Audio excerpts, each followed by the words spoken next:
धर्मराज युधिष्ठिर कहने लगे कि भगवान, अश्विन कृष्ण पक्ष की एकादशी का क्या नाम है, उसकी विधि और फल क्या है, सो कृपा करके कहिए।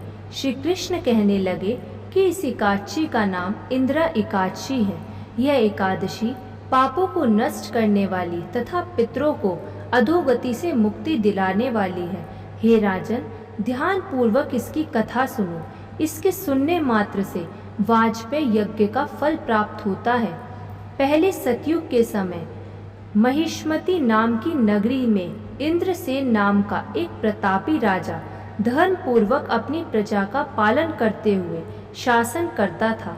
वह राजा पुत्र, पौत्र और धन धान्य से संपन्न तथा विष्णु का परम भक्त था। एक दिन जब राजा सुखपूर्वक अपनी सभा में बैठा था तो आकाश मार्ग से महर्षि नारद उतरकर उसकी सभा में आए। राजा उनको देखते ही हाथ जोड़कर खड़ा हो गया और विधि पूर्वक आसन व अर्घ्य दिया। सुख से बैठकर मुनि ने राजा से पूछा कि हे राजन, आपके सातों अंग कुशल पूर्वक तो हैं, तुम्हारी बुद्धि धर्म में और तुम्हारा मन विष्णु भक्ति में तो रहता है। देवऋषि नारद की ऐसी बात सुनकर राजा ने कहा, हे महर्षि, आपकी कृपा से मेरे राज्य में सब कुशल है तथा मेरे यहाँ यज्ञ कर्मादि सुकृत होते रहे हैं। आप कृपा करके अपने आगमन का कारण कहिए। तब ऋषि कहने लगे कि राजन, आप आश्चर्य देने वाले मेरे वचनों को सुनो। मैं एक समय ब्रह्मलोक से यमलोक को गया। वहाँ श्रद्धा पूर्वक यमराज से पूजित होकर मैंने धर्मशील और सत्यवान धर्मराज की प्रशंसा की। उसी यमराज की सभा में महान ज्ञानी और धर्मात्मा तुम्हारे पिता को एकादशी का व्रत भंग होने के कारण देखा। उन्होंने जो संदेशा दिया है सो मैं तुमसे कहता हूँ। उन्होंने कहा है कि पूर्व जन्म में कोई विघ्न हो जाने के कारण मैं यमराज के निकट रह रहा हूँ। सो हे पुत्र, यदि तुम अश्विन कृष्ण इंद्रा एकादशी का व्रत मेरे निमित्त करो तो मुझको स्वर्ग की प्राप्ति हो सकती है। तब राजा कहने लगा कि हे महर्षि, आप इस व्रत की विधि मुझसे कहिए।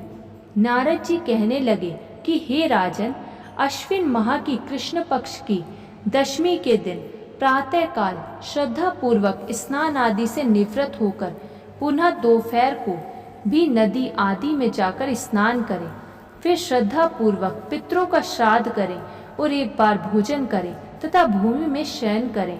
प्रातःकाल होने पर एकादशी के दिन दातुन आदि करके स्नान करें। फिर व्रत के नियमों को भक्ति पूर्वक ग्रहण करता हुआ प्रतिज्ञा करें कि आज मैं संपूर्ण भोगों का त्याग कर निराहार एकादशी का व्रत करूंगा। हे अच्युत, हे पुंडरीकाक्ष, मैं आपकी शरण हूँ, आप मेरी रक्षा करना। इस प्रकार नियम पूर्वक शालिग्राम की मूर्ति के आगे विधि पूर्वक श्राद्ध कर योग्य ब्राह्मणों को फलाहार का भोजन करावे और दक्षिणा देवे।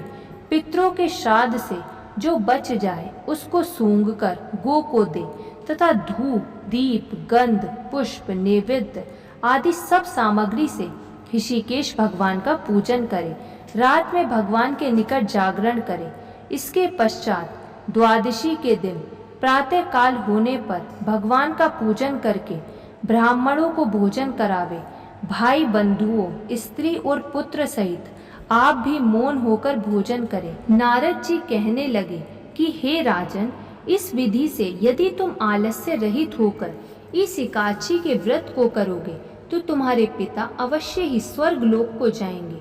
इस प्रकार उपदेश देकर नारद जी अंतर्ध्यान हो गए। नारद जी के कथनानुसार राजा द्वारा अपने बांधवों तथा दासों सहित व्रत करने से आकाश से पुष्प वर्षा हुई और उस राजा का पिता गरुड़ पर चढ़कर विष्णु लोक को गया। राजा इंद्रसेन भी एकादशी के व्रत के प्रभाव से निष्कंटक राज करके अंत समय में अपने पुत्र को सिंहासन पर बैठाकर स्वर्ग लोक को गया। हे युधिष्ठिर, यह इंद्रा एकादशी के व्रत का महात्म्य मैंने तुमसे कहा। इसके पढ़ने या सुनने से मनुष्य सब पापों से छूट जाते हैं और सब प्रकार के भोगों को भोग कर वैकुंठ को प्राप्त होते हैं।